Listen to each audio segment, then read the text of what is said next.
Le temps de cerveau disponible avec Mathieu Noël. Mathieu, chaque matin, vous nous donnez les bons conseils ou les mauvais conseils. Surtout des mauvais d'ailleurs. Surtout, ouais. Qu'est-ce qu'on regarde ce soir? Mon cher Guillaume, je ne suis pas peu fier ce matin. Vous me disiez en effet en antenne que votre femme était assez friande de mes petites pochades radiophoniques. Oui. 12 euphémismes, bien sûr, pour dire qu'elle est une fan absolue qui quitterait sans broncher le domicile conjugal du jour au lendemain si je lui demandais. Eh bien, sachez que ce genre de compliment me touche. Vous avez de la chance d'avoir une femme qui est fan de moi, Guillaume. Oui. C'est une grande qualité.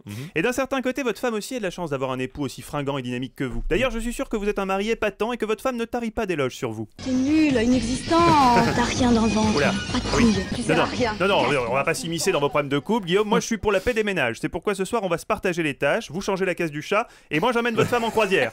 Bon, j'espère qu'elle a rien contre les plans à 3 parce qu'il y aura aussi Georges Pernou.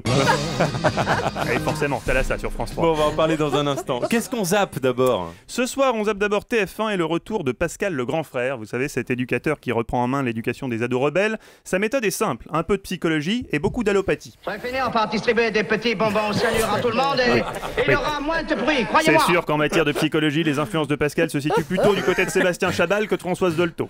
Mais ce soir, attention, événement, Pascal quitte la grisaille morose de la banlieue dortoir de Roubaix, son terrain de chasse habituel, pour le soleil caressant de l'Afrique, misant sur le fait que la misère serait moins pénible au soleil. Il embarque en effet une fine équipe de délinquants direction le Gabon, d'où le titre de l'émission, Opération Tambacounda. Aïe, Sgonga, patati, petit papa, et ça va filer droit, Guillaume, je vous le dis. Sur France 3, à 22h55, vie privée, vie publique, Mireille Dumas profitera de l'avenue de Michel Simès, le plus célèbre docteur du PAF, pour lui demander conseil au sujet d'un petit souci personnel. Alors on pense que ces bouffées de chaleur sont dues au manque d'estrogène qui caractérise l'arrêt de la fonction de l'ovaire. Oula. Mais vous n'êtes pas bien, non, Mathieu? Non, Michel, cela ne nous regarde pas, secret médical oblige.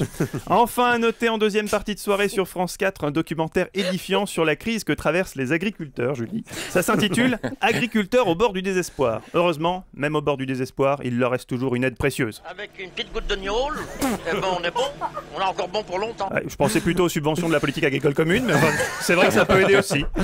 Donc ce sera Thalassa ce soir. Fermez les yeux, Guillaume. Respirez à plein poumon, vous êtes sur la rambarde d'un fier navire. Les embruns salins balayent délicatement votre visage poupon.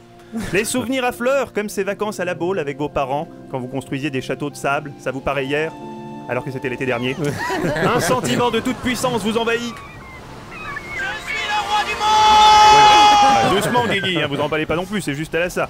Bon Guillaume, ce fut un plaisir, en ce qui concerne votre invitation à dîner demain soir, ma foi, je crois que je suis libre. Ma femme va mettre son déshabillé noir et on va se faire une jolie petite partie. Jambes en l'air. Garçon, fille, de genre mélange. Finalement ça va pas être possible demain. Plutôt samedi en 8. Non plus. Merci beaucoup, Mathieu. Il est fou.